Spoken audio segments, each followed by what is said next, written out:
Welcome to my YouTube channel. Winner Pastor Ministries is brought to you from 119 Hudson Heights, St. Michael's, Barbados. And we are here to teach about the true and living God, Jehovah, and his son Yeshua, known as Jesus, and about what he is about. Welcome to our telecast. Today, I am going to be looking with you to Deuteronomy chapter 5. And let's look at some verses here. Deuteronomy chapter 5 starts, and I'm going to use the NIV. When I'm going to use the NIV, it's going to make it easier to understand.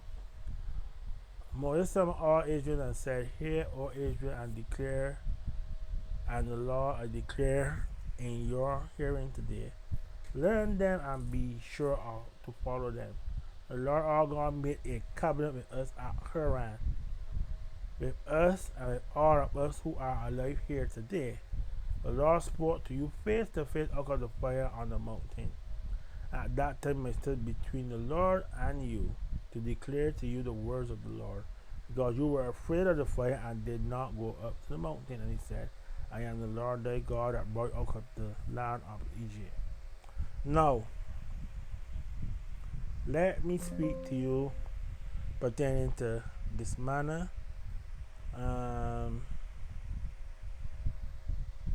Let me just pause this thing. You for 8 hours, right? But let me just speak to you pertaining to why I'm bringing Genesis chapter 9, 5, Deuteronomy chapter 5 to you. It's not a religious pounding. It's about biblical facts. I'm moving away from confused religions to the truth of the Bible. The Bible is 90% accurate, 10% inaccurate. What do I mean from that? Is that human persons born in sin, love for God and people, had a hand in presenting the Bible. Those in King James time had a sinister ideology of keeping things in line with the Catholic faith, and even although we have revisions from 1611 until 1840, everything was done according to the faith and also of how they thought. Therefore, there are some things which you would read that conflict with other passages. Something there's an addition. I've said before and I will say again, there are 250 added verses to the New Testament alone, including the Lord's Prayer, the woman's caught in the act of adultery, and the verse which deals with if anybody add to this book, they will be damned. That is never found on any original text. Now, when you read Deuteronomy chapter 5, the first 5 verses, you must understand what it is saying and how you must understand it. The key factor is that there was a covenant called the Mosaic covenant that was made in Deuteronomy chapter 5 to those who were present with Moses. And everything from Deuteronomy chapter 5 verse 6 until the end of the book of Deuteronomy is the covenant. The do's and the don'ts and how to do things is the covenant. And we are not a part of that covenant. However, from Deuteronomy chapter 5 verse 6 until the end of the book of Deuteronomy is actually a picture of how Yeshua, Jesus, or Jesus is supposed to be like. Jesus said, I have not come to destroy the law, but I come to fulfill what the law was supposed to do. Now, how this came about, and I'm going to help you understand some things one by one. There's no way in Genesis did God give anything in writing? One, and the factors are one, there were under 10,000 people, and because there are under 10,000 people, something like under 2,000 people, Moses had about six. Moses and his servant, male servants who could fight war with 500, or about 2 to 500 people, and then the concubines and the wives of the servant and children. So you could conquer about 2,000. And I am going to take you to the book of Leviticus, Numbers, and I'm going to show you a figure in here, and then we're going to do some mathematics on this figure, and we're going to understand what is going on here. In Leviticus chapter 1, verse 46. After Moses and Aaron took the 12 tribes, and I want you to understand what the 12 tribes is. The 12 tribes are not the 12 sons of Moses. The 12 tribes from the number, Deuteronomy, and Leviticus are 10 sons of Moses and the 2 sons of Joseph. And I'm going to show you in this passage that it is so. Right? The number of the tribe of Manasseh is this. Manasseh is the son of Joseph. And the number of the Ephraim was this. Ephraim is the son of Joseph. So when you come to talking about the 12 persons that settled in the land and the 12 parishes or the 12 states of Israel, you cannot count Joseph. You must count Ephraim and Manasseh. That because in Genesis, the birthright was passed to Joseph as the first son, the second wife, and therefore 2 portions of land was given to Joseph, and Joseph gave each of his son a portion. That's not the real reason why the firstborn given a double portion of the land and a double portion of the wealth, but that was how it was done. So you can see in the text, Ephraim and Manasseh are being counted. So if you are looking at the number of people that Moses did form for army, you will see the number 603,550.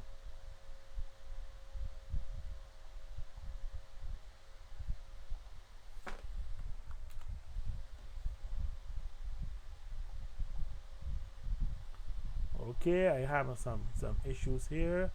Let me just copy this text, bring it up, let's paste it in there. Let's take this number, let's blow them up to 72. Good. Now, if you take into account that these are just the men between 20 and 55 years who are able to fight a war from those 12 tribes, the 10 sons of Jacob and the 2 sons of Joseph, and we take that number multiplied by 4, and I'm being conservative when I use 4, 603,550 times 4.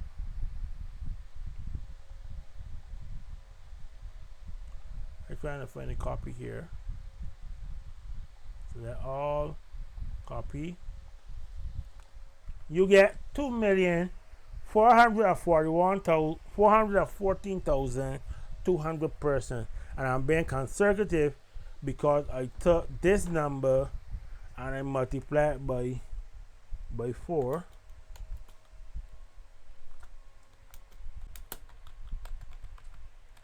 And I'm being conservative because I include those over 55. I'm just taking those men and multiplying by 4. And see, these men make up a family of a total of 2,414,200. So if you take that number and you say these men and their families total 2 million, you are looking at possibly as much as 3.5 to 4 million people. Moses is giving this thing to. So it's important from a technical and humanistic perspective to give this stuff in writing. And I want you to understand something. We keep hearing the Ten Commandments, Ten Commandments, Ten Commandments, Ten Commandments. There's nothing really, when you study it properly, called the Ten Commandments. The Ten Commandments is the 4 books of the law insertion. Let me help you understand what I'm saying to you.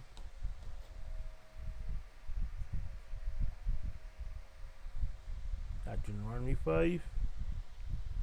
Let's go to Exodus chapter 20.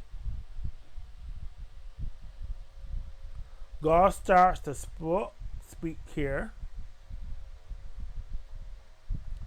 Here's the last verse of chapter 20.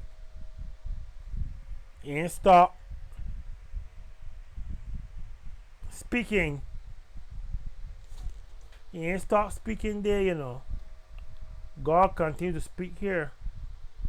He ain't stop speaking at 21 verse 1. He continues to speak here. He ain't stop speaking at that verse either. He speaks right down. And if you read the passage carefully, he's speaking. God has spoke. God stopped speaking around. God was speaking to them. Then he calls up Moses. And he continues speaking to Moses. And the Lord said unto Moses, and the Lord still made the tabernacle. God didn't start speaking yet. Build an altar of acacia wood. God didn't start speaking yet. God have Aaron and Hubert brought you from among the Israelites and his son or whatever, and they shall be made me as priests. God didn't start talking yet. This is what you will consecrate them. Good. God ain't gonna start speaking till about verse 31. Somewhere around there. Let me see if we can find it for you. Alright, let's go forward. Around 32, when people start to make the idol and everything and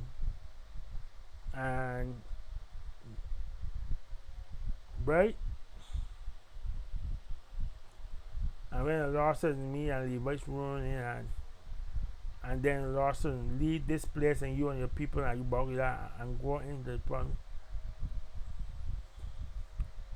Very about the Canaanites and he's talking. But the whole factor is that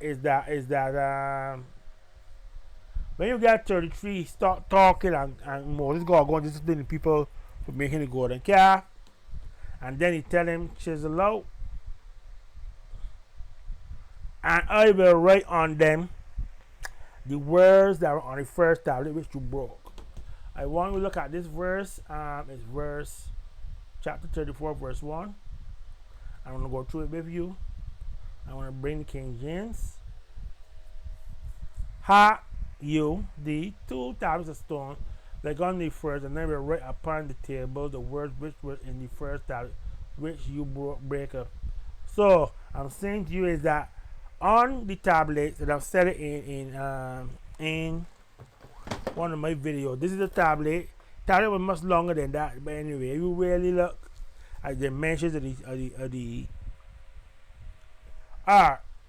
the 2 tablets. A tablet is the length and the width of the ark of the covenant, and 2 tablets sat in that ark. In Egypt, you wrote on hard stone any laws, any covenants, and by writing it on marble. Let's say marble, for example, it's considered written for eternity, because marble does not fade. So the whole book of the covenant that you're reading here in Deuteronomy chapter 5. I'm going to take these verses here. I'm going to put it onto a Microsoft Word document and y'all can see it a little bigger. Alright, let me do a new document. I'm going to paste it. And then I'm going to make it like that. No. What is from Exodus 20 to Exodus 31 around there was written on the tablets of stone. They were written on the tablets of stone. Not just the 10 Commandments. Not just the 10 Commandments. But TV give you 10 Commandments. And the church give you 10 Commandments. And we say 10 Commandments. No, it wasn't 10 Commandments. If you go back and study little Egyptology, their tablets, the length and the width of the Ark of the Covenant that have written all on them. So Moses first received the law, Leviticus, Numbers, Deuteronomy, and parts of Exodus. Wherever you read Exodus, you read Deuteronomy, everything Deuteronomy, book of Exodus. The writings of the law was on each side of the tablet. 2 tablets of stone on each side. God wrote the law with his finger, and then he gives it as a book to Joshua.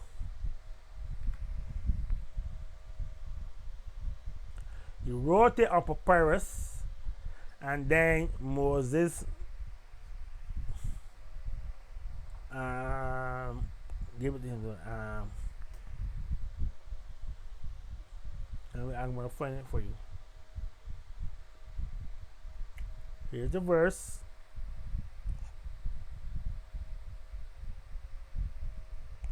Here's Microsoft Word. Here's a blank page. I'm going to paste it. I'm going to make it 28. Do not let this book of the law depart from your mouth. Meditate on it day and night so that you may be careful to do everything written in it. Then you will be prosperous and successful. And before Moses put the 2 tablets of stone into the Ark of the Covenant, he made a copy of what you would read in Deuteronomy chapter 5, verse 5, until the end of Deuteronomy into a book. But you would read in Numbers and Leviticus into a book and pass that book on to Joshua. And that book was duplicated from century after century, time after time, and that was called the Law of Moses.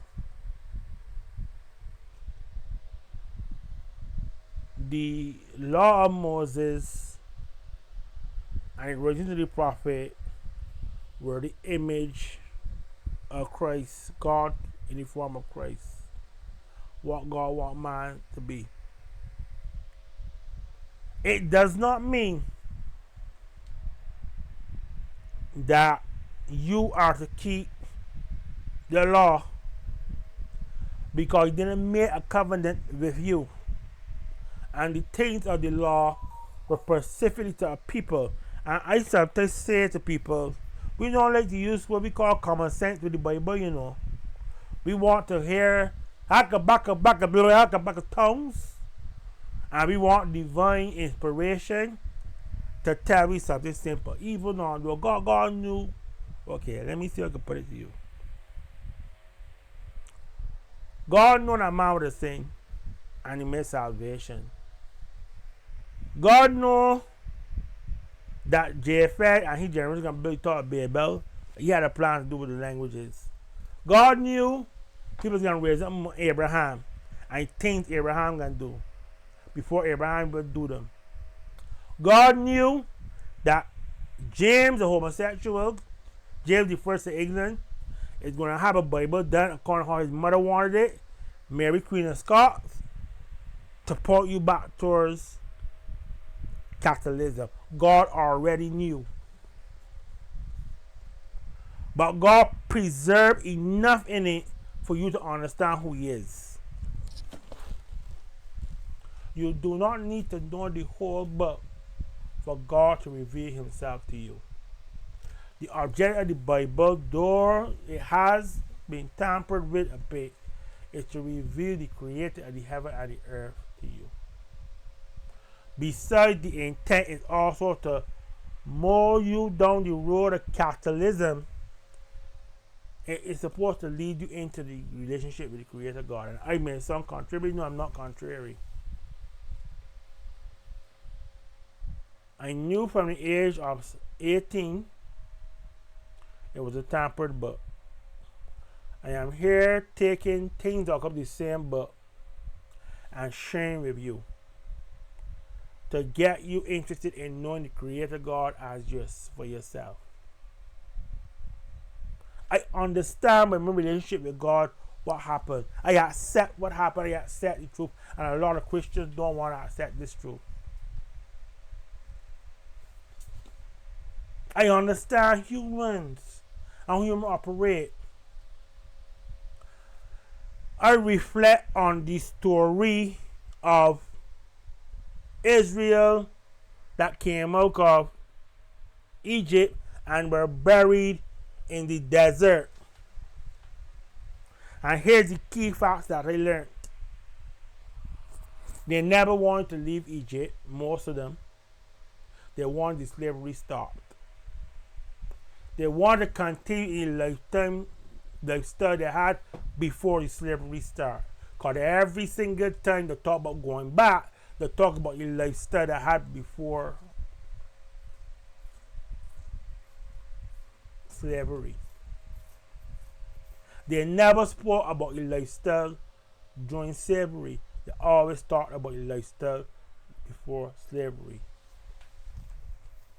Under normal human conditions, according to the teachings of Genesis, people from all around Egypt came into Egypt during the times of famine and stayed until the famine was over. Abraham did it more than once. Isaac also did it. But Israel and his children spent 400 years fulfilling the purpose and prophecy of God. But to other people, they went back. They stayed. So God had to use Pharaoh and harden his heart to drive them out. But God also knows who He bringing out. He buried them in the desert because they weren't fit for purpose in the land, and therefore those who were born in the desert would have been fit for purpose. That is something that people can't understand. If those who came out of Egypt were fit for the purpose that God had for them in the land, then He wanted to bury them whole generation in the desert and allow their offspring to occupy the land. He would have just allowed them to go in. So even after He gives those who never experienced a life in Egypt, or were born in desert, who don't know how to own a house, who don't know how to own a stable, who don't know how to own a vineyard, who don't know how to own a farmyard, and was thirsty to have these things, He left with them a law. Their imperfectness caused them to break the same law. The law is not a right and wrong thing. The law is to help you to mold towards the image and likeness of God. It was never designed to be a right or a wrong thing. Now I can speak something now that people don't like to hear. We practice so much witchcraft in the church that we don't know.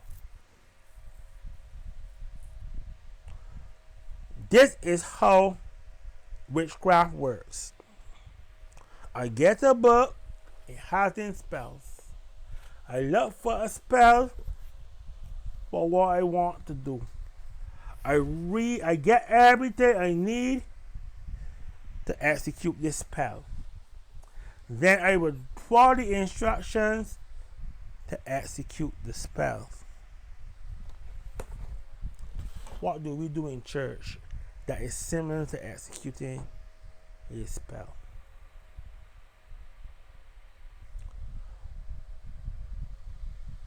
These spells tell you what to do,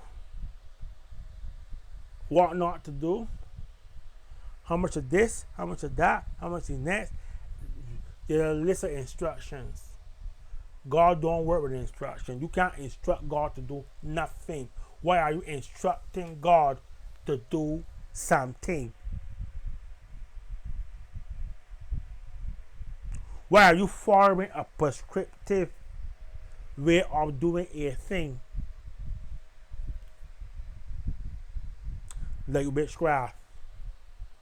Why are we worshiping God in our evangelical Pentecostal churches like the prophets in the days of Elijah were worshiping Baal? On that day when he called on fire. Check them behavior and check some behavior of some evangelical Pentecostals and ask yourself a question. Are we behaving like them?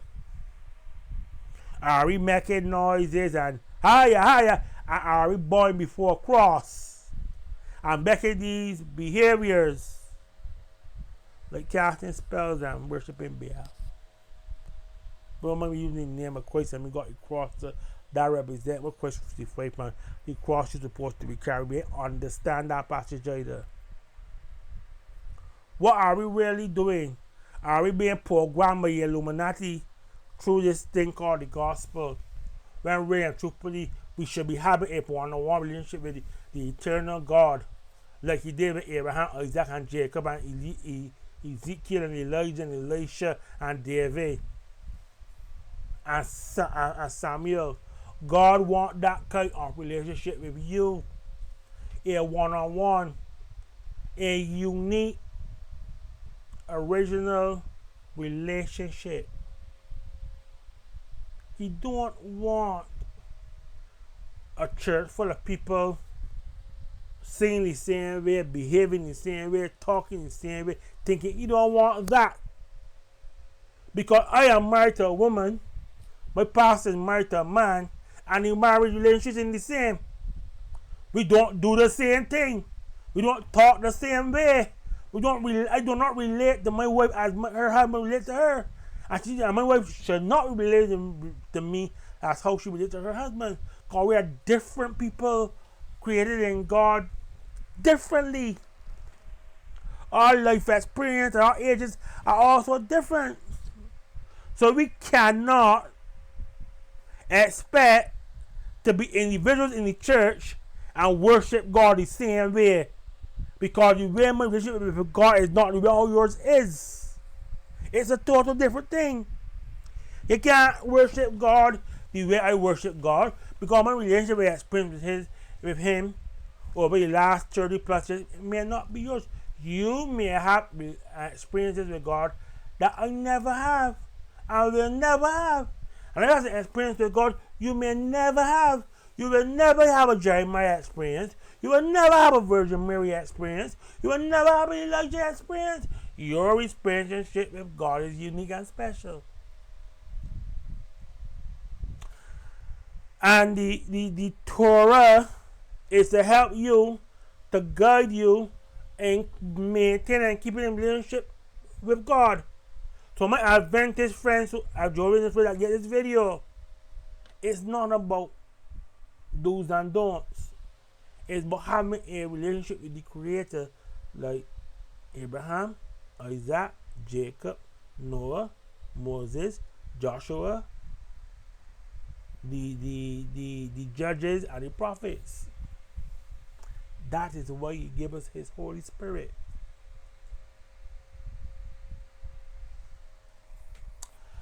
Let me see if I can give you all a little bit between the Genesis story and the Exodus story. So God tell Moses, God tell Abraham, I got to allow your children to go down into a strange land for 400 years. And at the end of 400 years, I can let the people that the mouth turn upon them and treat them real bad, slavery or whatever, and they're gonna leave and bring them back in this land part of this. Okay. I don't know if Abraham told Isaac. I don't know if Isaac told Jacob. I don't know if Jacob knew that this prophecy was to be fulfilled. I could see the hands of God moving to actuate, instigate, and get that prophecy moving. I could see the dreams of Moses God using to instigate his brothers to hate him so much that they sold him to his cousin the Ishmaelites and became a slave in Egypt, so his family could come down, survive a 7-year famine in Canaan, and they end up being comfortable in Israel for 360 years. I see God instigating that. You didn't see the instigation, right? Let me have you. Joseph got a dream. The brothers hate him. Sold into slavery. Went no Egypt. He didn't save Egypt. He saved everybody. Alright. Okay. Alright. I gotta sound like an economist now, and somebody gonna tell me I talking too much to the flesh. But I don't care, I can tell you, cause when I talk on the flesh or the spirit or however, all things good and evil was created to come from God. It's how you use the thing that pleases God. Egypt would have never, as itself, faced famine because the Nile River was so deep and full of water, and the banks of the river, the side of the river, you grow food, you dig canals and channels to channel water for irrigation. There was no problem with water, and there was no problem with growing food in Egypt at any time. That was seen in Abraham's time, in Isaac's time. No water in the promised land, but water to feed flocks in Egypt. What Joseph had to do was ramp up production so that in the 7 years where everybody else coming to Egypt to buy food, there'll be enough for them and those in Egypt too. Sit down and think about what I just said. During the 7 years of plenty, production was ramped up, storage was ramped up, so that in the time when the other places had famine and they come to Egypt for food, there's enough for them and Egyptians. For everybody going to Egypt to get food and water. If you sit down and examine what I tell you, it will make a lot of sense. If ocean liners could go up and down the Nile River easy, it real deep. And water don't only stay in the river, it goes into the ground too. You had fertile land along the Nile River to grow food, and you had plenty of water to drink. So you gotta understand what God was saying and what Joseph was saying. And understand from the history pre-Joseph birth, what went on to understand you gotta ramp up food production, store food production, so that in the 7 years of famine, when all the other nations got to come. You see, all the other nations are not fat anymore. All the other nations are now lean. They have no water, they have no crops. They got to come to the fatted land and eat from the fatted land, which is the breadbasket of Africa, Egypt. Okay. But then relax. They got relaxed, and God knows they get relaxed. And they're going to live a lifetime, and they're going to multiply to about 3 million plus people. And they did. And then God began to put things in the heart of the Pharaoh. First of all, he allowed somebody to come here that knew nothing about the kindness of Joseph, who felt they were a threat and want to get them out of Egypt. Because truth be told, the rest went back home and them stand. The rest went back home and them stand.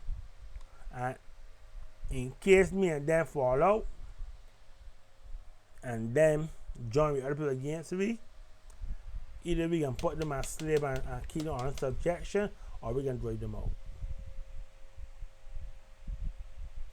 God allowed that thinking to happen. God allowed the actions, the resultant action of that thinking to happen, so that His will can be done. His fulfillment of prophecy to Abraham can come true. So now the other part of the prophecy is they can treat them bad and they can got to leave. But the problem is the people that born in Egypt, they want left. They just want slavery stopped. And they hinder the purpose that God had for them. So God buried them in the desert and allowed their children to fulfill His promise to Abraham. Of occupying a land with houses they never built, vineyards they never grew, grassland for grazing animals, etc., etc. God also allowed the land of Canaan to become highly developed, highly resolute, technologically lies in that modern era. So you come and you occupy land, you got your wine presses and all these things. You press your wine, you press your olive oil. You got everything you want to continue living, and you have to build these things. Yet you still sin against God and turn back on God on several occasions. And they turn to Baal. The key understanding here is this though. It was never to be a do and don't. It was just to be a way to model your psyche and thinking towards God. It was never a do and don't. And we don't do and don'ts. It's about Psalms 1. It's about exactly what Psalms 1 tells you. And part we normally like to use Psalms 23 is the theme verse for this ministry, restoring souls and leaving them in the path of righteousness for His name's sake. But we want to look at Psalms 1. I'm going to bring it, I have it on the page. I'm going to make it 24. I'm going to bring it over. And Psalms 1 beautifully tells you what the law was meant to do. I am going to highlight it. The law shows you what is wicked counsel. The law shows you the ways of the sinner. And the law shows you the people that practice mockery. What mockery is. And by delighting in it and thinking and applying it properly day and night, your life will flourish. Because you're going to be like a tree planted by streams of water, bringing forth, yielding forth your fruit in your season.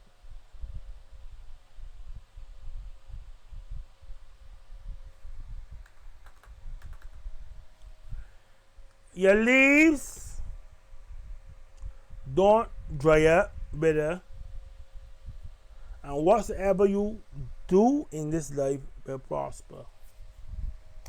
The law is supposed to allow you to understand the righteous indignation of God He has for you in your life.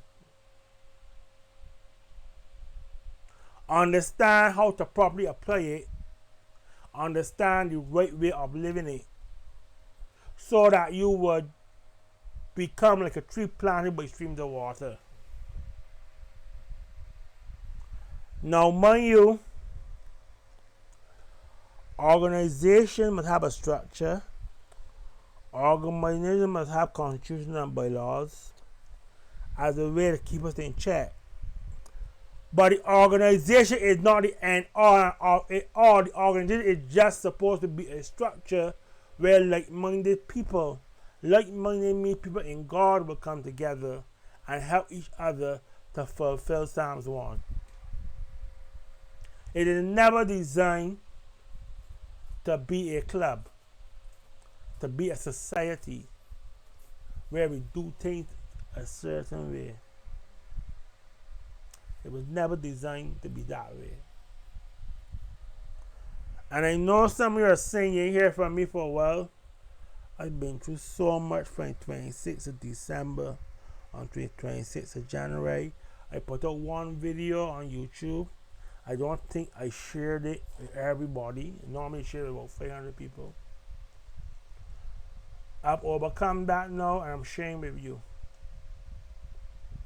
I want you to understand that, and recapping now, because it is short, 31 minutes, 30 minutes, less than an hour. I started with Deuteronomy 5, verse 1 to verse 4. To explain to you the issues we have today with the churches and these Adventists and this and that body. Not only Adventists, talking about this Saturday they worship and this Sunday worship, and which day of the week you should worship God. God did not bring none of us that he didn't mess up the land of Egypt into the land of Canaan. You were not born in that desert. So the way how the Jews live according to the law, we're not supposed to live this, but there's things we're supposed to understand and learn from it to apply to our lives. It's not like witchcraft where you're following a sequence of things to do to get a result. And our behavior are not supposed to be like how the prophets of Baal worship Baal. Our lifestyles are to be modeled after Psalms 1, verse 1 to verse 3, so that when we don't understand how to properly apply the law, our life become like a tree planted by streams of water, which before a fruit in its seasons, whose leaf does not wither, and whatsoever we do is prosper. God bless you in Jesus' name. May the good Lord bless and keep you. May his face shine upon you and give you peace, now forevermore. Amen.